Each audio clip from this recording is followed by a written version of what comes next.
والنازعات غرقا والناشطات نشطا والسابحات سبحا فالسابقات سبقا فالمدبرات أمرا يوم ترجف الراجفة تتبعها الرادفة قلوب يومئذ واجفة أبصارها خاشعة يقولون أئنا لمردودون في الحافرة أئذا كنا عظاما نخرة قالوا تلك إذا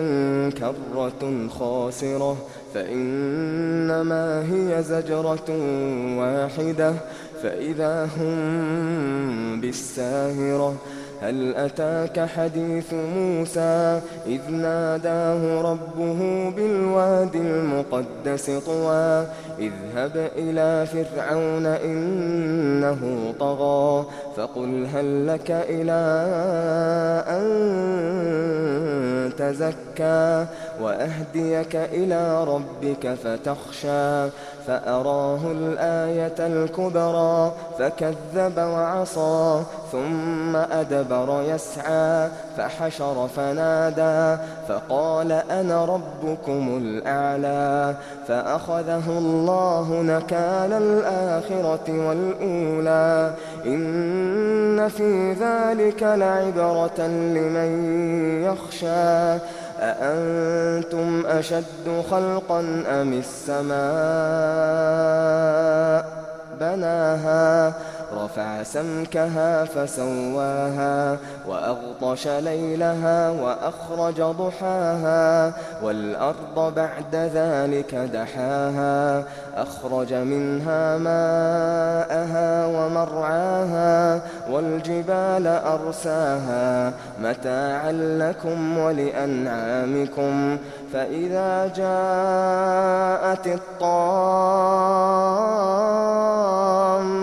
الكبرى يوم يتذكر الإنسان ما سعى يوم يتذكر الإنسان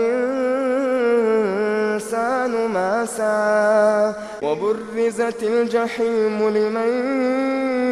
يرى فأما من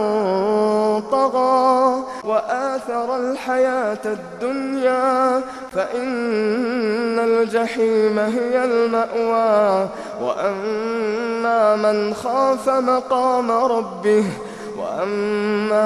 خاف مقام ربه ونهى النفس عن الهوى فإن الجنة هي المأوى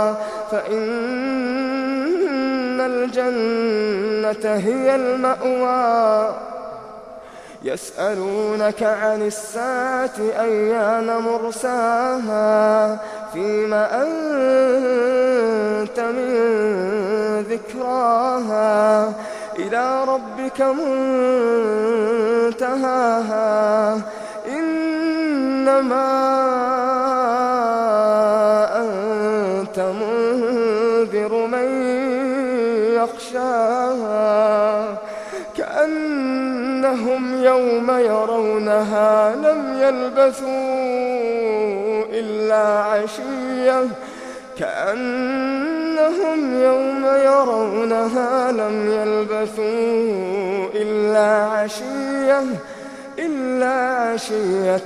أو ضحاها.